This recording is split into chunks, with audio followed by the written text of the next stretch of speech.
In an astonishing twist of incidents, Jennifer Lopez and Diddy's stormy history is emerging and making headlines. Rumor has suggested that Diddy is producing troubles after J.Lo observed him participate in the 1999 nightclub murder. Ben Affleck may be taking a backseat given that Jennifer Lopez is allegedly engaged in this situation and was even filmed sobbing while talking about an abusive relationship which is supposed to be with Diddy on American Idol. Is J.Lo and Ben's recent breakup related to their terrible past? Child screaming to the ceiling. I was a gentleman living in tenement. Now swimming in all the women I be 10. Went from bad boy to the crushed liniments. Now my dividends be the new Benjamins. She got both complexions, I like cinnamon. Maybe she got some girls with pretty cinnamon. Come on, what you waiting for? Diddy looks to have a romance with Jennifer Lopez. You were dating J.Lo. Will Smith and Jada tried to pick her up on a threesome and you were going to beat up Will Smith. Is that true? You really heard that? Nah. What? Yeah, I watched it on the internet. You're telling me I can't believe everything I read? What? I don't know what you're talking about. Diddy may be the cause of J.Lo and Ben's current breakup. Ben doesn't seem to want to be interested in any of the Diddy trouble, even if J.Lo looks to be involved in it all. Apparently, J.Lo and Diddy watched a killing occur. She joins us now, sharing her story. Natanya, thank you so much for being with us. What was your reaction, Natanya, when you saw these massive raids at P. Diddy's two homes? It was very emotional. I finally felt like justice would be done. Justice would be mine. Yeah, and you have said since really right after the shooting that it was P. Diddy who shot you. I mean, I think you even said it to the doctor that night, right? I said it immediately. I literally watched them pull out the guns. I've had a clear point of view. I mean, for God's sake, I got shot in my nose. I was facing them directly. I watched everything occur. Did you sense right from the beginning that no one believed you? Well, I don't think that was on my mind. I think first and foremost, I'm a mother. I'm a mother of 3. At the time, I was a mother of 2. And just surviving and getting home to my children was of the utmost importance to me. Being whole and being able to mother them, that was, primary on my list. I didn't have any reason to believe that to think that someone would not believe me. But as things unfolded, it was a very short period of time where I realized that's what in fact was happening. The 1999 nightclub tragedy is making headlines again, and guess who was there? Things are growing heated. Lopez Jennifer. J.Lo even broke down in tears when discussing her apparently rocky relationship with Diddy on American Idol. It seems natural that Ben is out because Diddy shot a guy in front of her at a club.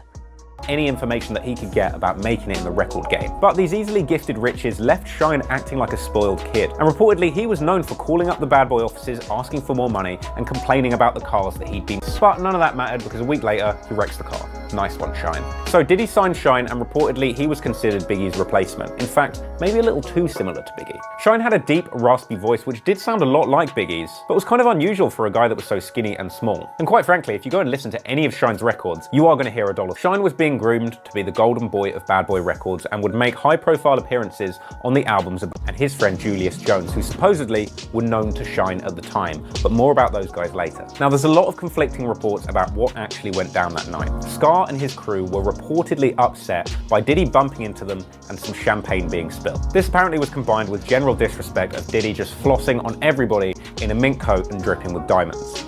It's a bit annoying. So one of the people in Scar's crew apparently was really offended by this and decided to retaliate by throwing a stack of money in Diddy's face. Now here's where the timelines get a little bit tangled. Now at this point, the prosecution say that Shine pulled out a strap and started letting off shots into the crowd. But according to Shine, Julius was actually the one who pulled out a strap first, so Shine pulled out his gun and shot him in the shoulder. But I definitely shot the guy that was trying to shoot me. I shot him in the shoulder. At this point, security grabbed Shine, which caused his gun to go off in the air. Studio word. And some witnesses suggested at this point Diddy pulled out a gun, which he denied. Following the chaos in the club, everybody runs outside, and Diddy and J.Lo managed to get back to his car along with his bodyguard, Anthony Wolf Jones. The car was owned by Bad Boy Records and somebody else was driving. Now at this point, reportedly, Diddy's car swerved around a police blockade and drove for 20 blocks whilst being chased by the police even run. When they're stopped, a pistol is found under the front passenger seat in that car, as well as another pistol that's found on the floor along the route of the chase, allegedly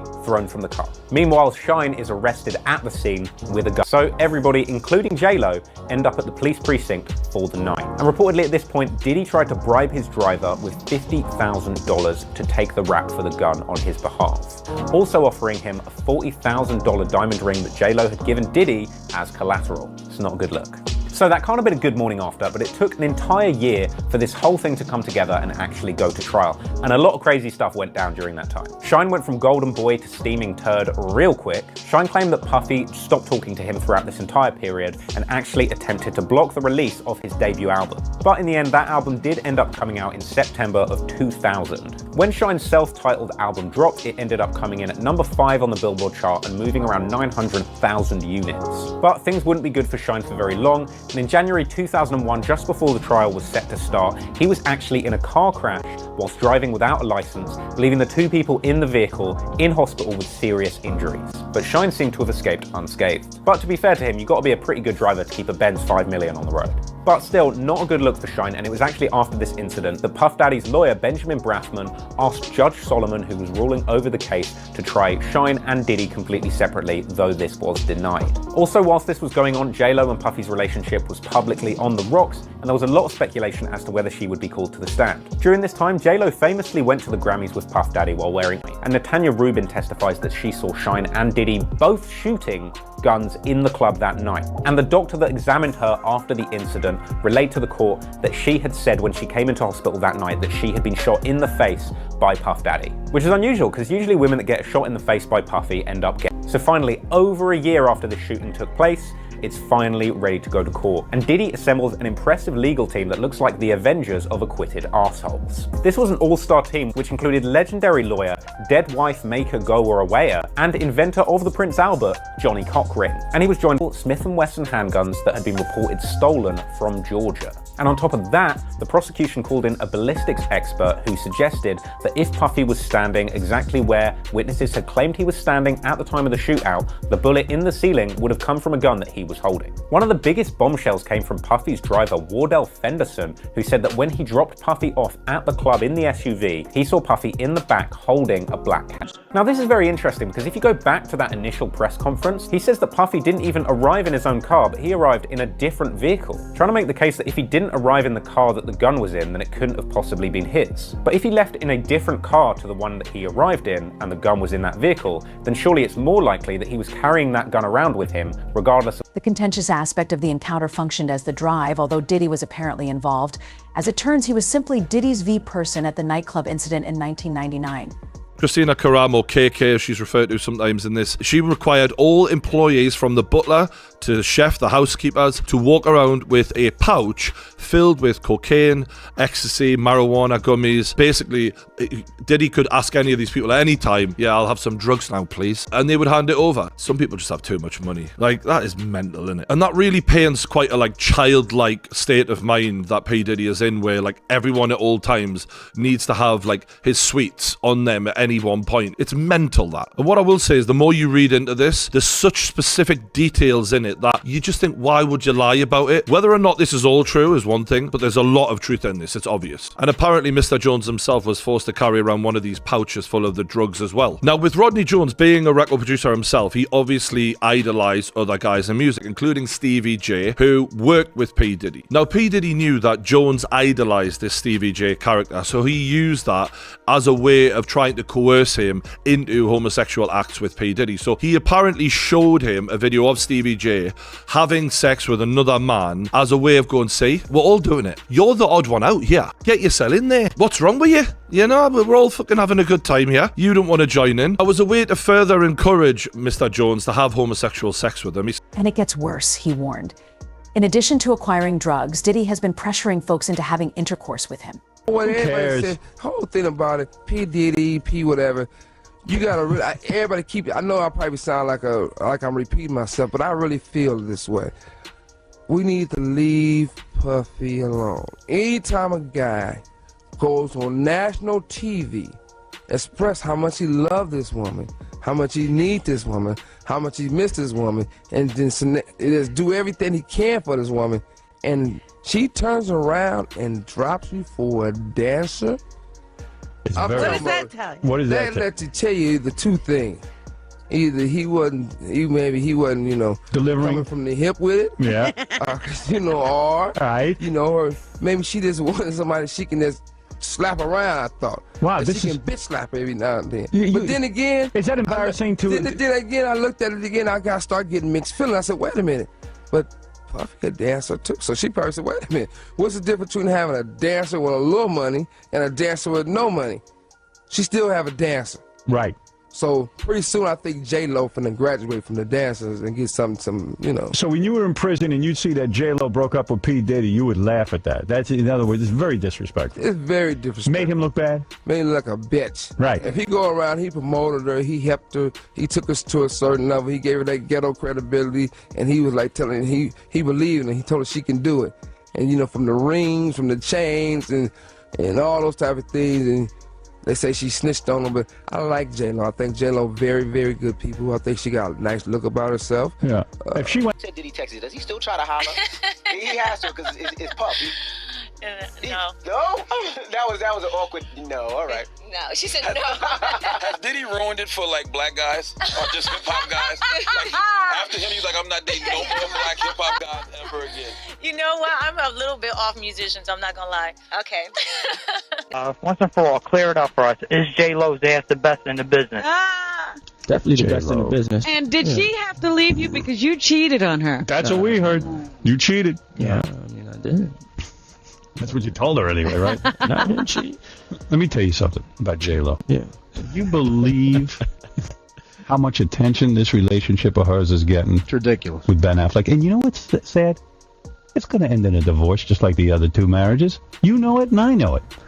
This girl gets married every year. In fact, she had a longer relationship. So what was he doing in the relationship that you disagreed with? It's no relationship I don't think is perfect, but I don't think that,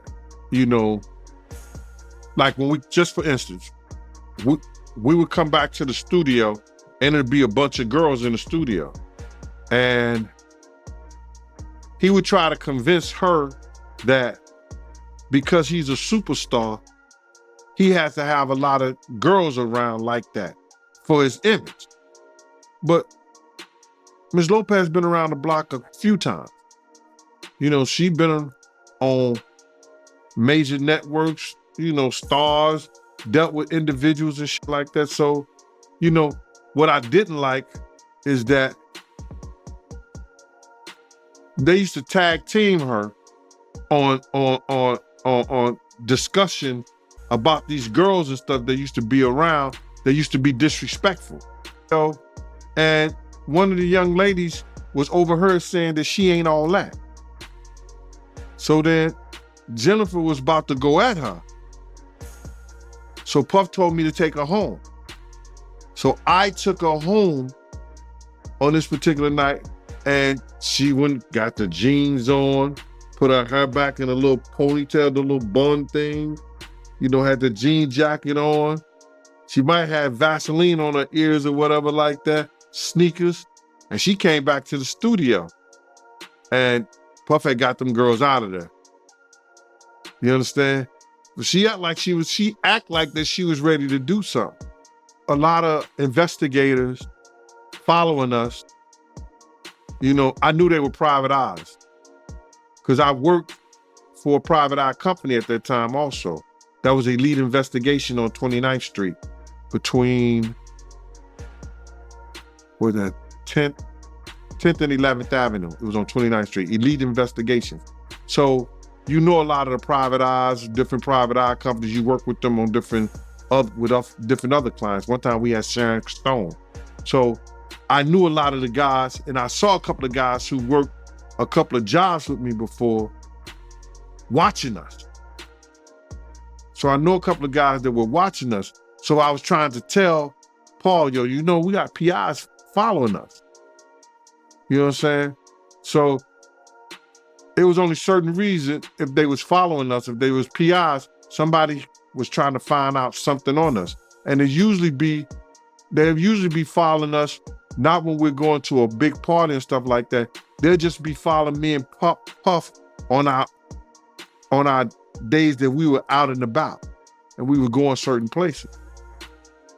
So either somebody hired private eyes to follow us on behalf of Jennifer Lopez, or she did. New details involving Jennifer Lopez and Diddy are creating headlines as the past catches up with them. The challenges have grown worse when jail allegedly spotted Diddy hoarding drugs and bullying individuals.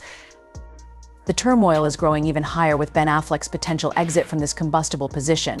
Follow along for all the most current news and comments on this incredible tale. Press the subscribe symbol and enable alerts so you don't miss any updates on the newest developments on the next shocking turn in this Hollywood thriller.